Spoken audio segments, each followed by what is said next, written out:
नमस्कार दोस्तों, मैं अभिषेक। आप सभी का हमारे YouTube चैनल टारगेट करियर पर स्वागत है। जैसा कि आप सभी को पता है, हमारे चैनल के माध्यम से आपको UP TET, C TET and super TET के बेहतर से बेहतर वीडियोस प्रोवाइड करे जाते हैं। अगर चैनल पर आप नए हैं तो चैनल को कर लें सब्सक्राइब, बेल आइकन को प्रेस कर दें, अपने दोस्तों के साथ शेयर करें। आज एक नए टॉपिक पर हम लोग चर्चा करेंगे। हमारा सुपर टेट का बैच आज से मैं स्टार्ट करने जा रहा हूँ। चलते हैं आज के वीडियो पर। अगर वीडियो को लाइक नहीं किया है अभी तक तो वीडियो को लाइक कर दें। चलते हैं हम आज के टॉपिक पर। आज हम पहली क्लास लेंगे, तो चलिए शुरू करेंगे। फिर टॉपिक पर आते हैं। हमारा टॉपिक है संख्या पद्धति, जिसको कि हम नंबर सिस्टम नाम से भी जानते हैं। ठीक है, नंबर सिस्टम जो कि एक सुपर टेट का एक बहुत ही इम्पॉर्टेंट टॉपिक होता है, जिससे 2 नंबर के क्वेश्चन में हमेशा पूछ लिया जाता है। चलिए इसको हम जो है 4 पोर्शन में पढ़ेंगे। सेक्शन नंबर 1 है अंकीय क्षमता। तो अंकीय क्षमता में पहला पार्ट आ जाता है इकाई का अंक। ठीक है, पहला पार्ट है हमारा गुणनफल में इकाई का क्या अंक होता है। ठीक है, ये क्वेश्चन पूछा जा सकता है। पूछा जा सकता है घात में इकाई का अंक बताइए क्या हो सकता है। फैक्टोरियल पदों में इकाई का अंक पूछा जा सकता है। इसका दूसरा टॉपिक पढ़ेंगे योग में। योग पर प्रश्न किस तरीके से बन सकते हैं। प्राकृतिक संख्याओं के योग पर प्रश्न बनते हैं। ठीक है, वर्गों के योग पर प्रश्न बनते हैं, घनों के योग पर प्रश्न बनते हैं, और आगे चलेंगे। इसका टॉपिक नंबर 4 है, तो 4 में समझेंगे भिन्नों के योग पर प्रश्न 4 प्रकार के बनते हैं। तो ये सारी चीज़ें वीडियो में आपको आगे बताई जाएंगी, आगे की क्लासेस में आपको समझाई जरूर जाएंगी। वीडियो को वॉच पूरा करें, आधा ज्ञान खतरनाक होता है। चैनल को सब्सक्राइब करें, दोस्तों के साथ शेयर करें, क्योंकि ये वीडियो आपके सुपर टेट के एग्ज़ाम के लिए बहुत ही इम्पोर्टेंट वीडियो के आगे की जितनी भी वीडियो में मैथ्स में, बाल विकास में, हमारे ईबीएस, हिंदी, इंग्लिश, ये सारी वीडियोस जब भी आएंगे हमारे सुपर टेट के पेपर के लिए, वीडियो को वॉच अवश्य करना है। तो टॉपिक पर चलते हैं। तीसरा हमारा टॉपिक होगा शून्यों की संख्या ज्ञात करना। ठीक है, शून्यों की संख्या कैसे पता करते हैं, ये भी नंबर सिस्टम के अंदर ही आ जाता है। और एक क्वेश्चन होता है सही गलत प्रश्नों की संख्या ज्ञात करना। ठीक है, इसके बाद जानवरों पर प्रश्न आता है, ये इंपॉर्टेंट लिख लीजिए इस पर। ये एक इम्पॉर्टेंट क्वेश्चन हो सकता है। जानवरों पर 2 टाइप के क्वेश्चन आते हैं, एक हो सकता है सींग वाले के ऊपर और एक पैर वाले पे। आप जानते होंगे अगर आपने क्वेश्चंस किए होंगे। आगे देखते हैं हस्त मिलाप पर प्रश्न। इस टाइप के क्वेश्चन को मैंने पहले स्टार्टिंग में कराया था। मैंने आपको एक क्वेश्चन करके बताया भी था आपको एक शॉर्ट वीडियो में, तो उसको आप देखिएगा जाके। उस टाइप के क्वेश्चंस भी आपको प्रोवाइड करे जाएंगे। सांकेतिक प्रतिनिधित्व का प्रयोग करके क्वेश्चन कराए जाते हैं, कई बार पूछे जाते हैं। चलिए सेक्शन 2 पर समझेंगे। पहला सेक्शन कंप्लीट होता है। पहले सेक्शन में 7 पार्ट्स हैं, थोड़ा सा बड़ा टॉपिक है। इसको अगर समझ लिया और दूसरा सेक्शन समझ लिया तो आधे से ज़्यादा नंबर सिस्टम हमारा कवर हो जाएगा। सेक्शन सी और सेक्शन डी जो है वो आपका ज़्यादा बड़ा नहीं है। आशा करता हूँ आप वीडियो पूरा वॉच करें। अगर आपने चैनल को अभी तक सब्सक्राइब नहीं किया है तो टारगेट करियर चैनल को सब्सक्राइब अवश्य करें, दोस्तों के साथ शेयर अवश्य कर दीजिएगा, और वीडियो अगर अच्छा लगे तो वीडियो को लाइक करें। कमेंट भी कर सकते हैं आप, अगर कोई और टॉपिक किसी चीज़ में परेशानी आती है, कोई क्वेश्चन आपको समझ में नहीं आता है, अन्यथा कि कोई भी चीज़ आपको पूछना हो या बताना हो, सजेशन देना है, तो आप कमेंट करके ज़रूर बताइए। अगर आपको सारे के सारे नोट्स चाहिए हैं, वो भी बिल्कुल फ्री में, तो आप कमेंट में हमको बताएं, तो आपको कमेंट्स के जरिए या किसी भी माध्यम के थ्रू आपको ये नोट्स प्रोवाइड कर दिए जाएंगे बिल्कुल फ्री। ठीक है, सेक्शन बी को देखते हैं। तो सेक्शन बी में विभाज्य, जिसको हम डिवीज़न के नाम से जानते हैं, और विभाज्य जो है डिवीज़न में कई टाइप के क्वेश्चन पूछे जाते हैं। भाग्य की लंबी विधि पर प्रश्न हो सकते हैं, जैसे सूत्र पर प्रश्न हो सकते हैं, फॉर्मूले पर प्रश्न। जब प्रश्न में 2 बार भाग देने की शर्त हो गई हो तो ऐसे क्वेश्चन भी आ सकते हैं। ठीक है, आगे बात करेंगे इसमें। आगे हमारा क्या है, इसमें और भी टॉपिक्स हैं, तो और भी टॉपिक में एक योग अंतर का प्रश्न हो सकता है। इसमें 3 टॉपिक के 3 पार्ट हो सकते हैं, 3 टाइप के अलग अलग क्वेश्चन हो सकते हैं। एक विभाज्यता की शर्त पर प्रश्न हो सकता है। ठीक है, ध्यान से समझते जाइएगा।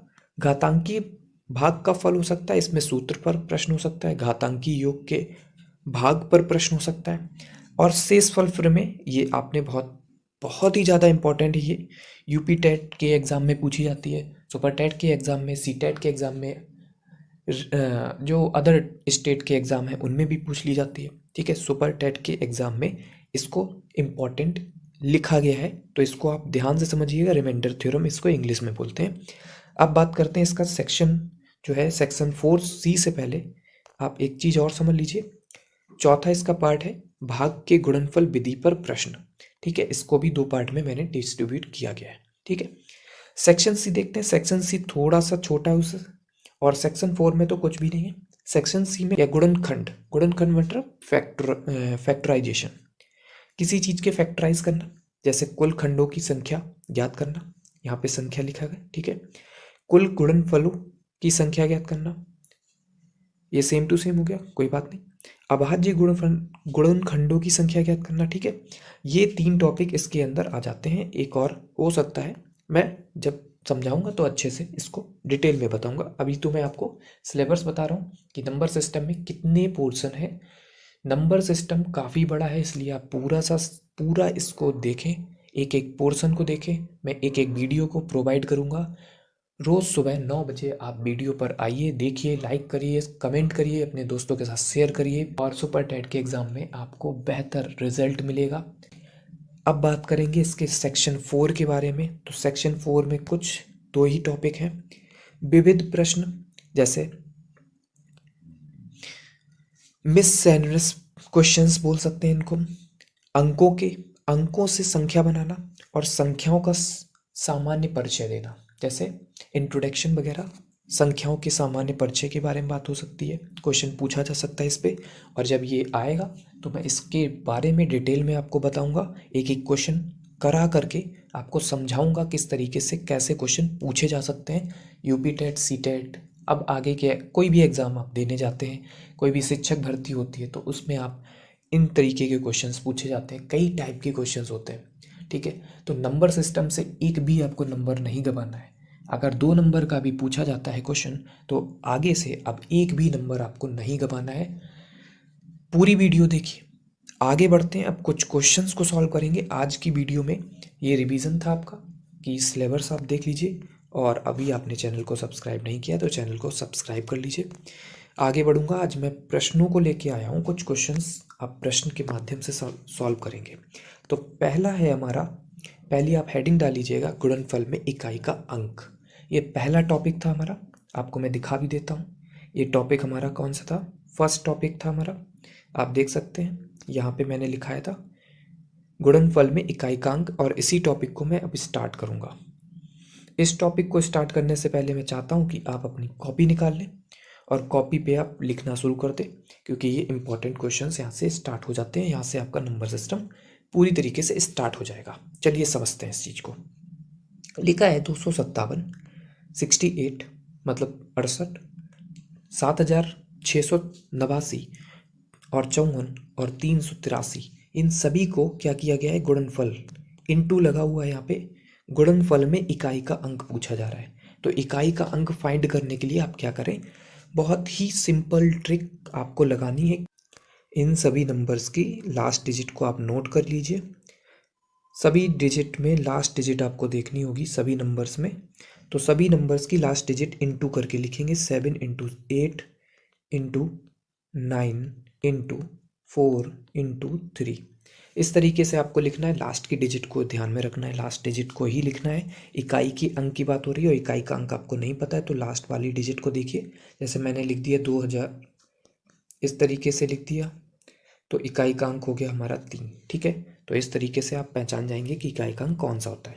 तो आप सबसे पहले इसका इंटू करिए। आपको पता है 8 से 56 होता है, 56 यहाँ लिख लीजिए। और 56 में बचा कितना? इस 5 को तो हटा दीजिए, इस 6 को लीजिए, 9 से इंटू कर दीजिए। 6 निम होता है 54, 54 लिख लीजिए। 54 में फिर 5 को हटा दीजिए, 4 को लीजिए और 4 को लीजिए, यहाँ हो जाएगा 16। 4 चक्को 16 और 16 में 1 हटा दीजिए, 6 बचा, और 6 का इंटू कर दीजिए आप 3 से, तो 6 तियाँ 18, और 18 में आपको खुद ही पता होगा इकाई का अंक कौन सा होगा। तो इकाई का अंक क्या होगा? 8 होगा। तो हमारा आंसर क्या होगा? 8 हमारा आंसर हो जाएगा। ठीक है, आगे बढ़ते हैं, दूसरा क्वेश्चन देखेंगे। इसी तरीके के क्वेश्चन पूछे जाते हैं एग्जाम में। अच्छे क्वेश्चन है, इंपॉर्टेंट है, बहुत सिंपल भी क्वेश्चन है। यहाँ लिखा है 389, गुणे में लिखा हुआ है 5 और ये हैज़ लगा हुआ है। इसके बाद देख सकते हैं 3878 लिखा है और इंटू में लिखा है 543, ठीक है, कि गुणनफल में इकाई का अंक होगा। देखिए यहाँ थोड़ा क्वेश्चन जो है चेंज कर दीजिएगा थोड़ा सा। यहाँ पे क्या होगा कि गुणनफल में इकाई का अंक, यहाँ पे इकाई का अंक आपको दिया गया है 2 है, ठीक है, 2 होगा। तो आपको बताना है कि हैज़ के प्लेस पे क्या नंबर आएगा। तो ज़रा क्या करते हैं, फिर जैसे वैसे ही बताया था मैंने, जब जो चीज़ मैंने बताई है वो चीज़ आप नोट करेंगे। जो चीज़ मैंने बताई थी आपको वही चीज़ आपको नोट करना है। इस तरीके से आप नोट कर लीजिए। नीचे 9 गुणे हैज़, ठीक है, गुणे यहाँ पे 8 और गुणे में 3। और देखिए इनका इकाई का अंक 2, मतलब इकाई का अंक 2 आना है, 2 आपको लाना पड़ेगा। तो क्या करेंगे आप, इसका इनसे इंटू करेंगे। अभी इसको आप छोड़ ही दीजिए, तो आप क्या लिखेंगे, इसका इससे इंटू कर दीजिए। 9 अट्ठे 72, 72 को 7 हटा दीजिए, 2 से इसका इंटू कर दीजिए, हो गया 6। 6 है। अब बताइए ज़रा 2 इकाई का अंक आपको लाना है, तो 6 में कितने का इंटू कर दें कि इकाई का अंक 2 आ जाए। तो ज़रा समझिए, 6 में 2 का अगर इंटू कर देंगे तो 12 होगा, ठीक है, 12 हो जाएगा। और 12 में इकाई का अंक क्या है, 2 है। और सबसे छोटा ही नंबर पूछा जा रहा है, न्यूनतम। न्यूनतम क्वेश्चन पूछा जा सकता है कि यहाँ पे न्यूनतम लिखा हो सकता है कि न्यूनतम नंबर बताइए, तो न्यूनतम क्या होगा, तो यहाँ पे हो जाएगा 2। तो 2 मतलब आपका आंसर हो जाएगा 2। तो इसका आंसर होगा, क्या हो जाएगा, यहाँ पे हैज़ की प्लेस पे क्या आएगा, यहाँ पे आ जाएगा 2 आंसर, ठीक है, यहाँ पे हो जाएगा 2, ठीक है। क्वेश्चन को ध्यान से समझिएगा और करिएगा, कोशिश करिएगा कि क्वेश्चन आप और क्वेश्चन को कर सकें। ये मैं आपको समझाने के लिए बता रहा हूँ कैसे क्वेश्चन करने हैं। आगे एक और क्वेश्चन समझ लेते हैं। 13 दिया है, 87 दिया है, 245 दिया है, 7689 दिया है और 54 दिया है, 57 दिया है। इन सभी को किस तरीके से आपको सॉल्व करना है समझिए। 13 लिख लीजिए, लिखिए, सॉरी 13 नहीं लिखना है आपको, 3 लिखना है। 3 गुणे 7, ठीक है, फिर 5, फिर लिखना है 9 और फिर लिखना है 4 और फिर लिखना है 7। इन सभी नंबर को देखना है। तो जैसा मैंने आपको बताया, इनका इनका इंटू करिए, 21 हो गया। 21 में 1 का इंटू 5 से करिए तो 5 हो गया। 5 में फिर 9 का इंटू 45 हो गया। 5 में 4 का इंटू 20 हो गया। 0 आ गया। आप देखिए समझिए, अब इस कैटेगरी को मैं अब आपको समझाने वाला हूँ। यहाँ पे आंसर 0 हो जाएगा, तो आंसर इसका क्या आ जाएगा, 0।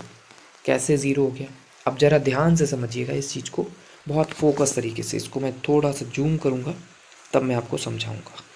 देखिए इस क्वेश्चन को कैसे करेंगे। आप देखिए इकाई का अंक क्या है, इकाई के अंक को ढूंढिए पहले। इकाई के अंक को ढूंढ लिया, अब आप एक काम करिए, यहाँ पे 0 बनाने की कोशिश करिए। अगर 0 बन जाता है तो कोई आपको मशक्क़त, कोई भी मेहनत करने की कोई ज़रूरत नहीं है, आप सॉल्विंग मत करिए, ठीक है। मैं आपको जो बता रहा हूँ बहुत ही ज़्यादा सिंपल हो जाएगा इस तरीके से क्वेश्चन को करना। अब देखिए मैंने ढूंढ लिया कि 0 बन रहा है, यहाँ से एक 5 लिया है, यहाँ पे 4 है, तो 5 चक्कू 20 बना और 20 में इकाई का अंक हो गया 0। अब 0 में कितना भी इंटू करेंगे, आपको भी पता है बचपन से आप करते आ रहे हैं, कितना भी इंटू कर लीजिए आप इसमें, 0 से कितना भी कर लीजिए इंटू, कितना भी कर लीजिए, आंसर आपका क्या आएगा, घूम फिर के 0 ही आ जाएगा, ठीक है, 0 ही आ जाएगा। तो इसका आंसर हो जाएगा 0। तो इस चीज़ मतलब कॉन्सेप्ट को आप समझ लीजिए, कॉन्सेप्ट अगर आप समझ गए तो आपका आंसर बिल्कुल करेक्ट होगा। आगे बढ़ेंगे, क्वेश्चन नंबर 4 को देखेंगे आज। 4th क्वेश्चन को ध्यान से समझिए। यहाँ लिखा है 41, ध्यान से समझिएगा, 41, 42, 43, 44 ऐसे क्वेश्चन कई पूछे जाते हैं, ठीक है। और 289 दे दिया गया। अब क्या आप लिखेंगे 41 गुणे, यहाँ पे लिखेंगे 41 गुणे 42 गुणे 43 गुणे 44, ठीक है, गुणे 45, इस तरीके क्या इंटू करके लिखेंगे क्या, 289 तक आप इंटू ही करते रहेंगे तो आपका पूरा पेपर ही सॉल्व हो जाएगा, एक ही क्वेश्चन में हो जाएगा, ठीक है, इतना टाइम आपका ख़त्म हो जाएगा। तो इस तरीके के क्वेश्चन को कुछ नहीं करना है आपको, ध्यान से देखना है कि ये 44 है, उसके बाद 45 आएगा, यहाँ पे है ना 45 आएगा, और जैसे ही 45 आया तो इकाई का अंक ढूंढ लीजिए 5, इसमें इकाई का अंक 4 है, 4 है आपका, तो 4 इंटू 5 तो हो गया 20। 20 हो गया तो इसका मतलब 0 बन गया, और जो अभी मैंने बताया 0 का इंटू किसी से भी कर लीजिए, तो इसका आंसर आपको खुद पता चल गया होगा। तो आंसर क्या हो गया? 0 हो गया। बहुत ही सिंपल है, ठीक है। अगर आप सिंपल मेथड से यूज़ करेंगे ना, बहुत ही ज़्यादा सिंपल है। अब ध्यान से समझिए और ध्यान से करने की कोशिश करिए, आपके ज़रूर समझ में आएगा। और एक नोट आप जो है नोट कर लीजिए। एक नोट है, अगर आप चैनल पर नए हो, ये नोट नहीं वैसे, ये टारगेट करियर चैनल को आप सब्सक्राइब अवश्य कर लें, दोस्तों के साथ शेयर कर दें और वीडियो को लाइक कर दें, ठीक है। चलिए नोट समझते हैं। समस्त विषम संख्याओं के गुणनफल में इकाई का अंक जो होता है वो 5, या समस्त सम संख्याओं के गुणनफल में इकाई का अंक 0 होता है। ये चीज आपको दिमाग में रखनी है। विषम संख्याओं के गुणनफल में इकाई का अंक 5 और समस्त सम संख्याओं के गुणनफल में इकाई का अंक 0 होता है। चलिए समझते हैं। समस्त विषम संख्याओं के गुणनफल में इकाई का अंक बताइए जरा क्या होगा। तो जितनी भी संख्याएं हैं, अगर विषम की बात हो रही है, विषम संख्याओं के गुणनफल के इकाई का अंक क्या होगा? तो आंसर अभी मैंने क्या बताया? 5 होगा। कैसे 5 हो जाएगा, जरा ध्यान से समझिए। विषम संख्याओं की गुणनफल, तो विषम संख्या कहाँ से स्टार्ट होती है?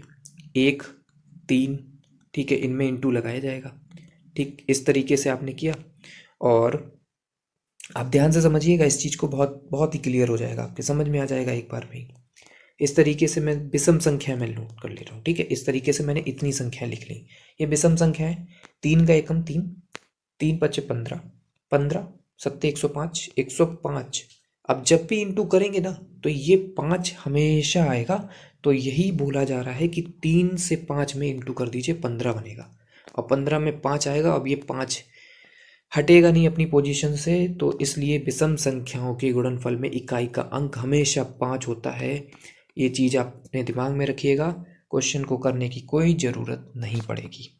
आशा करता हूँ आपको समझ में आया होगा। दूसरा टॉपिक, सम संख्याओं के गुणनफल में इकाई का अंक 0 होता है। जरा समझिए, सम संख्याओं के गुणनफल में इकाई का अंक 0 होता है, जैसे मैंने ऊपर समझाया था। ओके, क्वेश्चन पर चलते हैं। क्वेश्चन नंबर 6 देखेंगे। समस्त अभाज्य संख्याओं के गुणनफल में इकाई का अंक।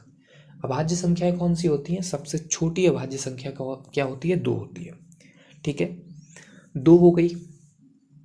फिर आपका अभाज्य संख्याओं के गुणनफल, जितनी भी अभाज्य संख्याएं, इसमें गुणनफल कर लीजिए। 3 हो गया, फिर 5 होगा, फिर 7 होगा, फिर आपका 11 हो जाएगा, 9 नहीं होगा। अभाज्य संख्याएं जो अपने ही टेबल से कटे या जिसके 2 ही फैक्टर हो, ऐसी संख्याओं को अभाज्य संख्या बोला जाता है। तो आप जरा देखिए, 2 का 5 से इंटू कर दीजिए तो 10 हो जाएगा, और 10 में 0 बन गया, तो 0 से किसी का भी इंटू कर लीजिए, इनमें से जितने भी नंबर दिए सभी से इंटू करने पर आपका आंसर 0 ही आएगा। तो समस्त अभाज्य संख्याओं के गुणनफल में इकाई का अंक 0 ही होगा, ठीक है। दिमाग में इस चीज़ को आप बैठा लीजिएगा। वीडियो को पूरा देखिए, वीडियो को वॉच अवश्य कर लीजिए पूरा। नोट्स बनाना है तो नोट्स बना लीजिए, कॉपी पर लिखना है कॉपी पर लिख लीजिए। किसी तरीके से आप अपने माइंड में इस चीज़ को फीड कर लीजिए, और अगले वीडियो तक आने का वेट करिए। अगली वीडियो सुबह 9 बजे ही आएगी, और सुबह 9 बजे आपकी क्लास मैथ्स की स्टार्ट अब होने वाली है। मतलब इस वीडियो से हो ही गई है एक तरीके से। अब आगे की क्लासेस में आपको डिटेल में और डीपली में नॉलेज मिलेगी हमारे चैनल के माध्यम से। एक और क्वेश्चन आज कराएंगे, तो इसके बाद जो है क्वेश्चंस अब नहीं कराए जाएंगे। आज की वीडियो में बस इतना ही रहेगा। तो इस वीडियो को पूरा देखने के बाद आप अपने दोस्तों के साथ शेयर अवश्य करें। समझते हैं, समस्त विषम अभाज्य संख्याओं के गुणनफल में इकाई का अंक क्या होता है। तो जरा समझिए, समस्त विषम अभाज्य संख्याओं के गुणनफल में इकाई का अंक क्या होगा। तो समस्त विषम संख्याएं कहाँ से स्टार्ट होती हैं? तो सबसे छोटी अभाज्य संख्या मैंने 2 बताई थी, लेकिन ये सम है।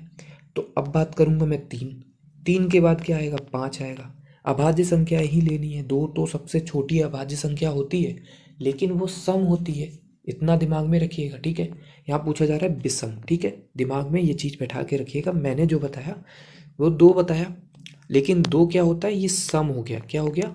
सम हो गया। मैं आपसे क्वेश्चन में पूछा जा रहा है विषम, तो विषम संख्या से स्टार्टिंग करनी है, और विषम संख्या सबसे छोटी होती है अगर क्वेश्चन में पूछ लिया जाए अगली बार तो विषम संख्या सबसे छोटी कौन सी होती है, वो 3 होती है। ठीक है, प्राइम नंबर सबसे छोटा 2 होता है, लेकिन अगर पूछ लिया जाए ऑड प्राइम नंबर सबसे छोटा कौन सा होगा, तो वो 3 होगा। 3 के बाद 7 आएगा, 7 के बाद क्या आएगा, 11 आएगा। इस तरीके से आगे की प्रोसेस रहेगी। अब जरा देख लीजिए, आप इसको सॉल्व करिए। 3 गुणे 5 गुणे 7 गुणे 11 कर लीजिए। ठीक है, इसको सॉल्व करने पर क्या देखेंगे आप, 3 और 5 का इंटू होगा तो 15 होगा। और 15 में आप एक चीज़ नोटिस करेंगे कि 5 आ रहा है लास्ट में, और 5 से 7 बना 35 हो जाएगा, और 35 का 11 से भी इंटू कर लीजिए ज़रा, तो 1 पंचे 5, तो देखिए लास्ट में 5 ही आएगा आपका आंसर। तो आपका आंसर क्या हो जाएगा इसका, 5 हो जाएगा। दिमाग से करेंगे, कॉपी कभी गलत नहीं होने वाला ये क्वेश्चन। ऐसे क्वेश्चन तो चुटकियों में आप उड़ा देंगे, इतने सिंपल क्वेश्चन है। 1 नंबर अगर ऐसा आ गया ना क्वेश्चन आपके पेपर में, तो 1 नंबर तो सॉलिड है। 1 नंबर 2 नंबर नंबर सिस्टम में पूरे सॉलिड हो जाएंगे। अगर नंबर ही सिस्टम को आपने पूरा पढ़ लिया तो मैं गारंटी के साथ बोलता हूँ कि आपके 2 नंबर सुपर टेट में मैं दिलवा के रहूँगा, इस ही टॉपिक पर। ठीक है, नंबर सिस्टम के टॉपिक पर ही। आशा करता हूँ आपको वीडियो अच्छा लगा होगा। वीडियो को जितना हो सके ज़्यादा से ज़्यादा दोस्तों में पहुँचाएं। निवेदन करता हूँ आप सभी से कि वीडियो को लाइक कर दीजिए। ठीक है, मिलते हैं अगली वीडियो में, तब तक के लिए बाय।